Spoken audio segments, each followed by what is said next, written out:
Merci. Monsieur le ministre, je mets aux voix donc l'amendement de notre collègue Ansoumana Sarr. Quels sont ceux qui sont pour? Contre? Abstention? L'Assemblée a adopté. Je mets aux voix donc le chapitre 7, amendé, disposition finale. Quels sont ceux qui sont pour? Contre? Abstention? L'Assemblée a adopté. Je mets aux voix l'ensemble du texte. Quels sont ceux qui sont pour? Contre? Abstention? L'Assemblée a adopté. Je voudrais féliciter donc Monsieur le ministre.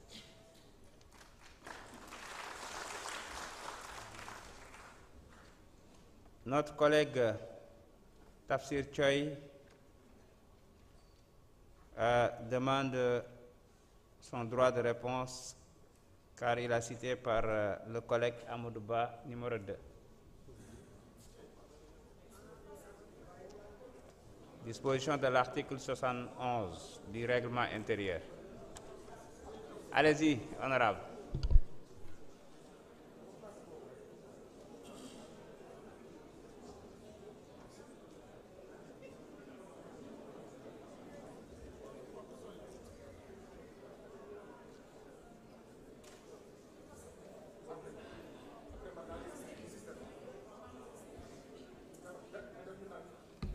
Je vous remercie, Monsieur le Président, Monsieur le Ministre, très chers collègues. Je fais prévaloir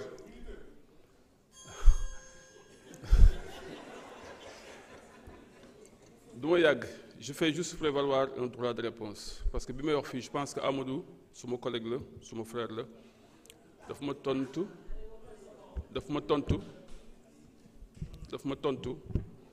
te li mu ma tontoo jàpp naa ne dafa comprendre parce que moom accepté na nag léegi ni day def cavalier législatif ou cavalier parlementaire peut-être loolu moo tax mu wax ma li ma wax mais man li ma wax lu maîtriser la. On nous a convoqué en session extraordinaire comme on l'avait fait en 2012 et ironie du sort l'histoire est toujours en train de bégayer. Les mêmes choses se passent au même moment sur la suppression création du Conseil économique et social. Ce texte-là, il n'y a pas un texte dans la vie parlementaire bu am autant d'amendements.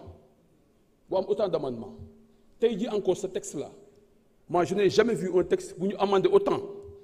Et c'est parce que notre collègue Dia Ami tout à l'heure bi muy wax man li muy wax xam na ko jox na ma dëgg elle m'a donné raison tout à l'heure en disant que ni suñu ko defee tey amendement boobu tey lañ ko voté tout de suite.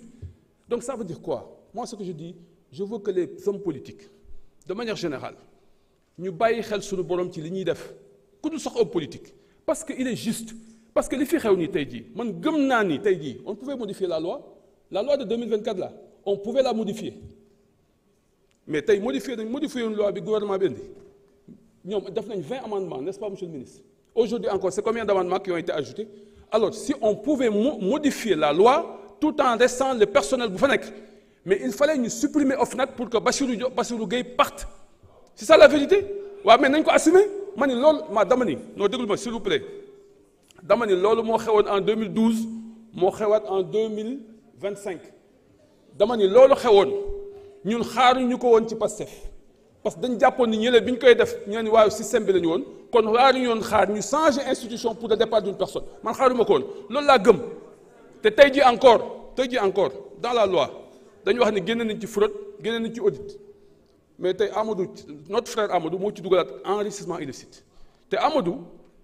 li ngay def ni man jàpp naa ni serviroo sax Pastef te li ngay def ni baaxul honnêteté intellectuelle dafa am solo yow bi ñu defee règlement intérieur bi ko conseil constitutionnel rejeté yaa njëkk a génn taxaw fii ni Tafsir Thioye Aïssata Tall Sall ak Ayib Daffé mais Amadou quelle est ta responsabilité dans ce qui a été rejeté yow lu ñu dal ci règlement intérieur yaa ñu ko dal ñu ngi nii ay ba ngi nii ñoom ñëpp a ngi nii yaa ñu ko dal te waxoon nañ ne baaxul nga dëgër bopp dugal ko ci ñu rejeté ko yaa ngi ni toog te waxuñu la ko dañ la suturaal.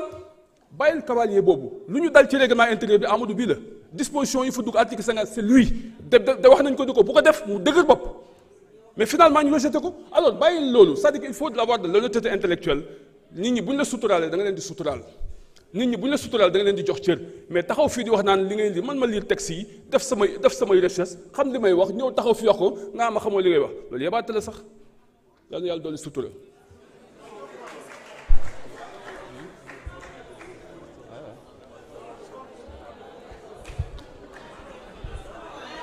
Ah ouais.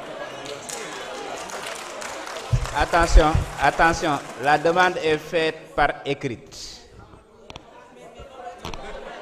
C'est bon, non, c'est bon, c'est bon. Bah, la demande est faite par écrite. C'est pas grave, c'est pas grave.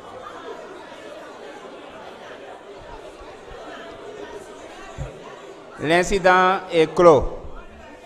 Mes chers collègues, l'ordre du jour étant épuisé, donc je propose à l'Assemblée de lever la séance et d'enchaîner sur les travaux du prochain dossier portant sur le projet de loi sur la déclaration de patrimoine. S'il vous plaît. S'il vous plaît. Mes chers collègues, je voudrais tout d'abord, à mon nom personnel et au nom de l'Assemblée nationale, adresser mes chaleureuses félicitations à M. Abbas Fall, ministre du Travail et des Relations avec les institutions, affectueusement surnommé le 166e député, pour sa brillante élection à la tête de la mairie de Dakar.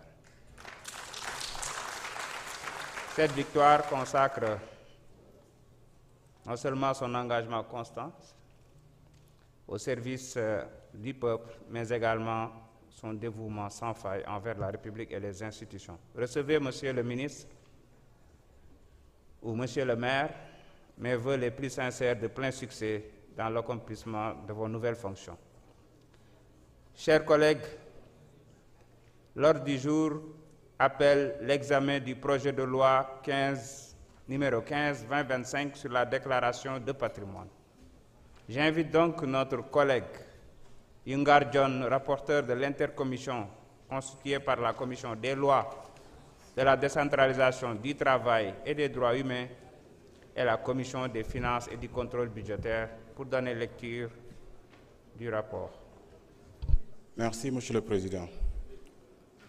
L'intercommission constituée par la Commission des lois, de la décentralisation, du travail et des droits humains et la Commission des finances, contrôle budgétaire s'est réunie le jeudi 21 août 2025 sous la présidence de M. Abdoulaye Tall, président de la Commission des lois, de la décentralisation du travail et des droits humains.